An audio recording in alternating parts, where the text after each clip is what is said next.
More than 1 million refugees have arrived in Germany since 2015. 65 million people displaced around the world. That's about the population of the UK. Some new information on the surge of refugees in North America. The government has separated 2,000 kids from their parents. They're telling us that they're making the trek because they're fearful of their safety in their countries of origin. The global refugee crisis is debated each day by politicians and pundits. But what's often missing are the personal stories. I can't remember my life before the war. Of people who seek escape from war or natural disasters. It is like a faraway dream. It is like a faraway dream. It's someone else's dream. I need to reclaim who I was. Before the war. Most refugees are women and children, and they are often a silent majority. But now a play created and produced by Gitana Productions is giving voice to the experiences of displaced women. Before, my family lived in a house on a mountain outside Kabul, Afghanistan. The script is written directly from interviews with women refugees from Bosnia, the Republic of Congo, and Afghanistan.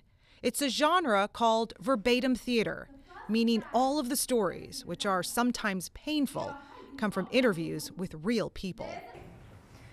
The Serbs took my husband to a labor camp. I never saw him again. The play, called New World, is a recent collaboration between artistic director Cecilia Nadal and playwright Patton Chiles. There's a responsibility that comes with having authentic messages and stories rather than made-up things that people use to support their point of view. Patton and I work very well together because I'm always going to ask the question, where did this come from and how authentic is it? Patton led her own theater group for 2 decades. Histrionics Theater of St. Louis performed plays based on actual historical accounts. That experience made her an expert on the genre of verbatim theater. Everything that she wrote had to be based on something that was written. If it wasn't written, it wasn't going to be on stage.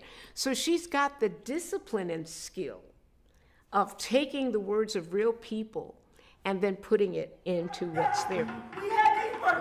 Well, you sort of start as a sponge, but you start where they're safe, where they can talk about, I ask them simple questions. How many brothers and sisters do you have?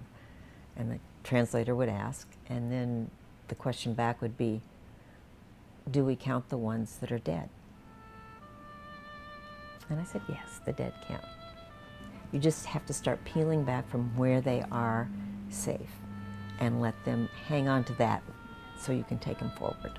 It is the most delicious. It's a very mind and body response that people are affected by trauma through civil war or international country-to-country war, because I think that they are walking ghosts who feel dead, empty, nothing, and they are the parents of children who are trying to figure it out. So that transition and adapting is just such a painful process. Another part of healing is sharing their story, and if it seemed validating. It is midday and the rebels take over the town. Because the play is based on true experiences, it can be difficult to watch, especially for refugees. Coming here as a refugee, it meant a lot to me as a teenager. Sunita Manu is from the Ivory Coast in Africa. She spent part of her childhood in a refugee camp in Liberia. It was just like, wow, okay, this is powerful, and just seeing my mother's story being told, because I was a little girl during the war, so my mother lived the war, and so seeing her story being told on stage, it's like, that's what she tells me at home. That's what this is what she talks about when we're having mother and daughter time, or when we were even back in the refugee camp. This is what the parents were talking about. Sunita and her family walked from the Ivory Coast to Liberia. They had to take turns carrying her disabled younger sister, who didn't survive the refugee camp. It was me, my mother, my nephew, and my little sister. We went from living in like a little 1-bedroom little apartment area to the refugee camp now. So we were in the refugee camp for 2.5 years. It was me, my mother, my nephew, and my little sister. The war separated me from my father and my brothers. I have not reunited with my siblings yet ever since the war. After we lost my little sister, because we didn't have proper medical care, a month or so after we lost her, then our visa got approved to come to the U.S. Sunita is one of many refugees who have succeeded in the U.S. despite countless obstacles. She works full-time while pursuing a master's degree in public health policy at St. Louis University. Plays like New World have the power to counter stereotypes, according to Gitana Productions. In doing so, it brings a human face to the global refugee crisis. And you hear all these women and their story. This is what they went through to get here. And you hear people who say, well, why would they want to come here? And I said, look what they're leaving. This is what's happening to where they were. Why would they not leave? The reason for being here is not sinister. It is not to take somebody's jobs or to do anything. Their reason for coming here is to save their lives.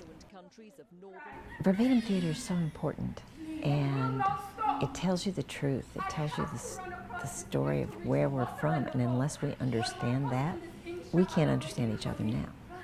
If we're going to move forward as a nation and be smarter, better people, we have to understand where we come from.